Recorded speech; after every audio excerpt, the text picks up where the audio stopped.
Assalamualaikum warahmatullahi wabarakatuh. Alhamdulillahirabbil alamin, amma ba'du. Perkenalkan, nama saya Amiruddin, mahasiswa Ilmu Politik Universitas Muhammadiyah Jakarta, angkatan 2019.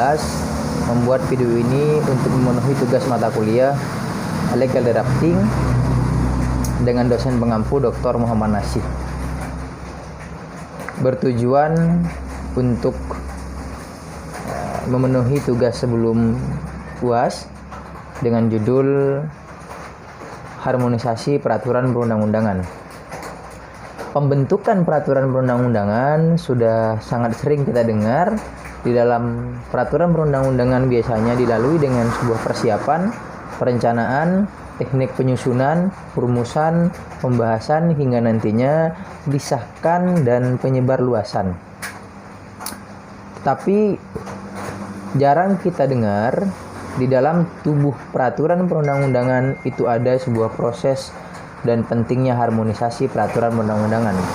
Harmonisasi ini adalah peraturan perundang-undangan adalah poin penting yang akan saya jelaskan pada sesi kali ini.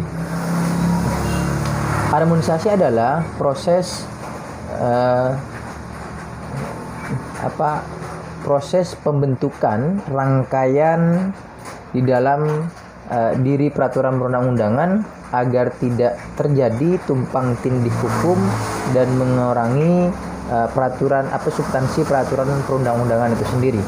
Permasalahan kajian ini adalah bagaimana pentingnya harmonisasi peraturan perundang-undangan yang merupakan suatu keniscayaan dengan tujuan mengetahui pentingnya harmonisasi tersebut di dalam peraturan perundang-undangan. Metode yang dilakukan di dalam diri pendekatan peraturan perundang-undangan adalah pendekatan yuridis normatif. Artinya dilakukan studi pustaka dan menelaah secara langsung maupun sekunder, baik yang berupa peraturan perundang-undangan hasil penelitian atau referensi lainnya. Hasil kajian ini merupakan harmonisasi peraturan perundang-undangan, tidak terjadinya tumpang tindih dan tidak bertentangan dengan peraturan-peraturan yang ada di atasnya. Kalau misalkan ini adalah peraturan perundang-undangan di dalam peraturan daerah atau peraturan presiden, tidak bertentangan dengan peraturan yang di atasnya seperti misalkan TAP MPR atau peraturan Undang-Undang 1945 gitu kan. Juga tidak bertentangan dengan yang sejajar, misalkan peraturan daerah dengan peraturan daerah lainnya, juga tidak bertentangan dengan peraturan yang di bawahnya, misalkan kalau ini adalah peraturan Perpu, tidak bertentangan dengan peraturan yang di bawahnya yaitu peraturan daerah atau peraturan pemerintahan. Itu kemudian pentingnya di dalam tubuh harmonisasi, di dalam tubuh peraturan undang-undangan, harmonisasi dan kejelasan hukum dan fakta empiris di lapangan yang ada. Kemudian teman-teman sekalian, mengapa harmonisasi ini adalah penting? Menyusun sebuah formasi di dalam peraturan perundang-undangan itu tidak mudah, dan bagaimana menjalankannya juga tidak mudah, apalagi ada hal yang bertentangan gitu kan, antara hukum yang lebih tinggi dengan hukum yang di bawahnya gitu kan. Itu agak sulit untuk dipecahkan dan untuk terselesaikan masalahnya. Menurut Raharjo tahun 2005 di dalam sebuah bukunya, pelaksanaan harmonisasi peraturan perundang-undangan di Indonesia sudah merupakan hal yang mendesak. Kenapa dibilang mendesak? Karena permasalahan pembangunan hukum semakin hari membutuhkan pendekatan holistik. Di era globalisasi seperti sekarang ini, pendekatan harmonisasi itu sangat mungkin harus dilakukan, karena di lain orang dan pejabat yang tidak mementingkan peraturan-peraturan hukum yang seperti ini, juga banyak sekali pejabat yang mengabaikan terjadinya sebuah tumpang tindih hukum dan dibiarkan apa saja gitu kan. Salah satu subtema penting atau instrumen pembangunan nasional adalah di bidang hukum, termasuk di sini peraturan perundang-undangan. Hukum sangat penting karena jalannya masyarakat dan kehidupan berbangsa dan bernegara itu semuanya dituntut untuk melakukan keadministratifan hukum. Kalau hukum melarang tidak, ya tidak. Kalau hukum melarang boleh tapi harus izin, ya harus izin gitu kan. Semua orang tidak harus mempunyai SIM, tapi dalam tanda kutip di bawah umur gitu kan. Kalau udah di tua umur dan bisa mengemudi sepeda motor, maka harus melakukan pembuatan SIM itu sendiri. Terjadinya tumpang tindih dan peraturan perundang-undangan yang mengemuka di dalam diri peraturan perundang-undangan kita itu sangat banyak yang tidak menyadari. Apalagi masyarakat, kadang pejabatnya aja enteng gitu kan. Salah satu penyebabnya biasanya orang-orang yang seperti ini, termasuk juga pejabat, itu karena ego sektoral atau ada kepentingan-kepentingan dari lembaga maupun kementerian yang ada yang dibutuhkan untuk tidak adanya kepastian hukum yang benar dan baik. Peraturan perundang-undangan merupakan bagian dari sistem hukum nasional yang sangat berperan di dalam pembangunan hukum nasional itu sendiri. Maka karena itu adalah hukum peraturan perundang-undangan sangat berperan di dalam tubuh pembangunan nasional, maka penting untuk dilakukan sebuah harmonisasi peraturan perundang-undangan itu sendiri. Berdasarkan Kamus Besar Bahasa Indonesia yang diidentik oleh Kementerian Pendidikan dan Kebudayaan 2013, kata harmonis diartikan sebagai suatu yang berkaitan dengan harmoni. Kata-kata harmoni adalah kata-kata yang damai dan teduh. Sedangkan kata harmonisasi diartikan sebagai pengharmonisan atau upaya mencari keselarasan. Artinya ada sinkronisasi hukum gitu kan, ada keharmonisan hukum, ada keselarasan hukum. Kalau yang batil ya batil, kalau yang hak, kalau salah, kalau benar. Itu hukum yang harus ditegakkan di Republik ini. Agar tidak terjadi duplikasi peraturan atau bahasa kitanya tumpang tindih hukum. Undang-Undang Republik Indonesia Nomor 25 Tahun 2000 tentang Program Pembangunan Nasional menegaskan bahwa salah satu program pembangunan nasional adalah pembentukan peraturan perundang-undangan yang sasarannya adalah menciptakan harmonisasi peraturan perundang-undangan yang sesuai dengan aspirasi masyarakat dan kebutuhan pembangunan. Jikalau di dalam peraturan perundangan salah satu program penting pembangunan nasional. Kalau salah satu program penting di dalam tubuh pembangunan nasional itu tidak harmonis, artinya ada duplikat kejelasan, ada duplikat kepejabatan misalkan, ada duplikat kewenangan yang dimiliki oleh dua orang tertentu dan sama-sama mempunyai kepentingan, maka yang terjadi adalah ego sektoral akan dipertahankan oleh orang-orang yang berkepentingan tersebut dan kemudian tidak menciptakan hukum yang harmonis, teman-teman sekalian. Di dalam Perpres RI nomor 87 tahun 2014 tentang peraturan pelaksanaan Undang-Undang Republik Indonesia nomor 12 tahun 2011 tentang pembentukan peraturan perundangan yang termuat dalam pasal 51 yang ayat 1 adalah Pramakasa menyampaikan permohonan pengharmonisasian, pembulatan dan pemantapan konsepsi rancangan undang-undang yang telah mendapatkan para persetujuan anggota panitia sebagaimana dimaksud dalam pasal 50 kepada menteri. Hal situ diatur dan dijelaskan oleh undang-undang sendiri di dalam nomor 12 tahun 2019 pasal 51 ayat 1 bahwa pemrakarsa harus menyampaikan permohonan perharmonisasian. Itu seakan-akan adalah instruksi, atau instrumen atasan kepada bawahan gitu kan. Kalau bos menyuruh kita untuk membeli kopi, ya kita membeli kopi, dan itu adalah aturan. Apalagi peraturan yang terkandung di dalam tubuh hukum seperti itu, maka harus diselesaikan dengan baik.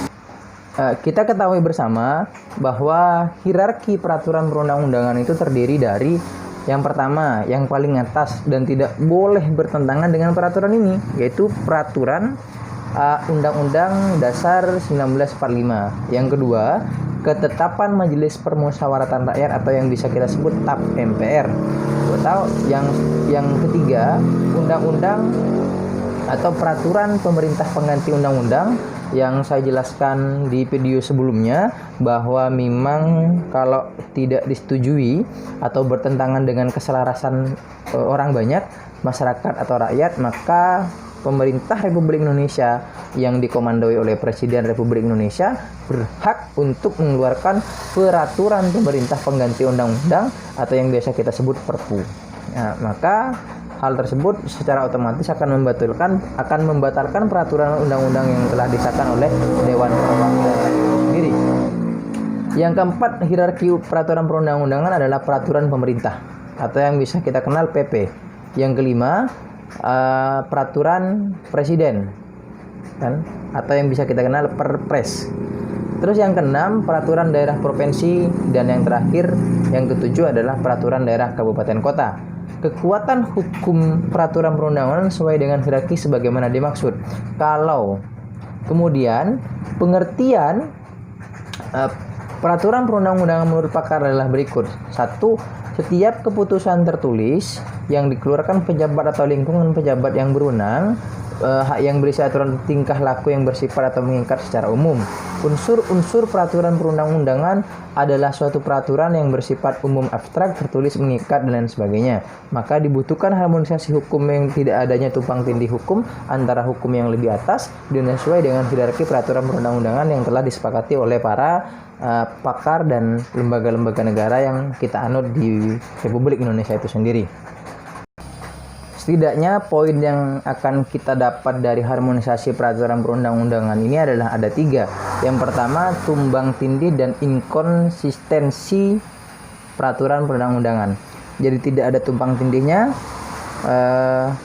tidak ada ketidakkonsistenan dari peraturan perundang-undangan tersebut. Artinya harus dilakukan secara bertahap dan berkelanjutan. Tidak bisa berhenti di tengah jalan atau tidak menyelesaikan sebuah peraturan perundang-undangan itu sendiri. Yang kedua, perumusan peraturan perundang-undangan yang kurang jelas. Setidaknya keadanya harmonisasi ini ada rumusan-rumusan di dalam tubuh undang-undang itu sendiri yang tidak jelas, itu tidak ada. Yang ketiga adalah implementasi undang-undang terhambat peraturan pelaksanaannya. Jadi kalau implementasi peraturan perundang-undangan tidak terjadi, jadi tidak ada gunanya dong ada harmonisasi di dalam peraturan perundang-undangan. Kemudian yang harus kita ambil poin yang lebih penting adalah harmonisasi harus dilakukan secara sistemik sejak dini, yaitu sejak dilakukan penyusunan naskah akademik atau NA. Harmonisasi peraturan perundang-undangan karena memang di dalam tubuh undang-undang itu ada persiapan, penyusunan. Sebelum penyusunan itu sudah harus disiapkan harmonisasi supaya ketelitian dan kehati-hatian di dalam membuat peraturan perundang-undangan itu tidak parah seperti itu.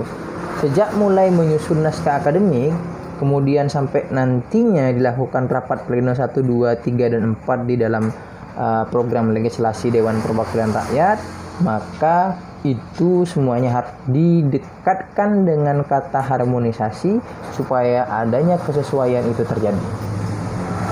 Oke, itu. Penyusunan program legislasi nasional atau Prolegnas sampai pada penyusunan RUU, RPP, dan rancangan Perpres. Itu harus dilakukan semuanya dengan pendekatan harmonisasi. Kemudian kalau itu sudah selesai, maka disusun secara berencana dan terpadu dan sistematis. Berdasarkan ketentuan pasal 47 ayat 3 Undang-Undang RI nomor 12 tahun 2011 mengatur bahwa pengharmonisasian, pembulatan dan pemantasan konsepsi RUU yang berasal dari Presiden dikoordinasikan dengan Menteri dan nantinya akan didiskusikan dengan Dewan Perwakilan Rakyat itu sendiri. Kenapa peran penting pengharmonisasian itu penting? Karena setiap tahun besar potensi ketidakharmonisan di Indonesia itu semakin banyak, gitu kan?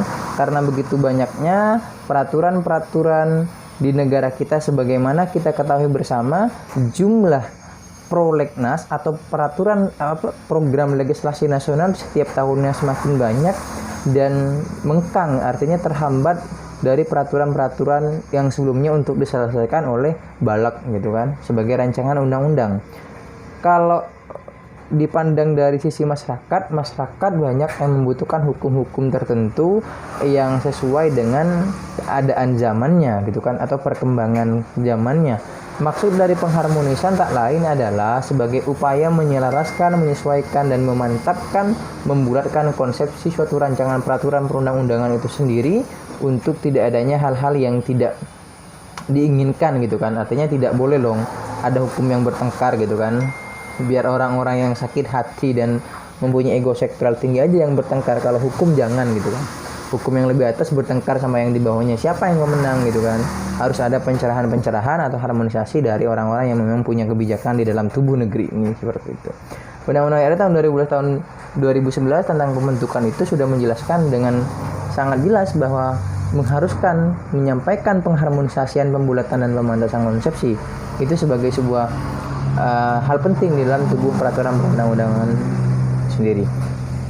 Kesimpulannya adalah peraturan perundang-undangan di Indonesia setiap tahunnya bertambah sesuai dengan keadaan zamannya gitu kan. Kalau di prolegnas semakin bertambah dan semakin menumpuk, tidak ada yang terselesaikan dengan baik dan sempurna, maka itu kurang baik di dalam tubuh demokrasi. Keharmonisan membatasi di dalam tubuh prolegnas itu sendiri, kemudian menyelesaikan, itu yang harus dikejar oleh Dewan Perwakilan Rakyat yang berada di Balak atau Badan Legislasi. Kurang lebihnya mohon maaf. Wassalamualaikum warahmatullahi wabarakatuh.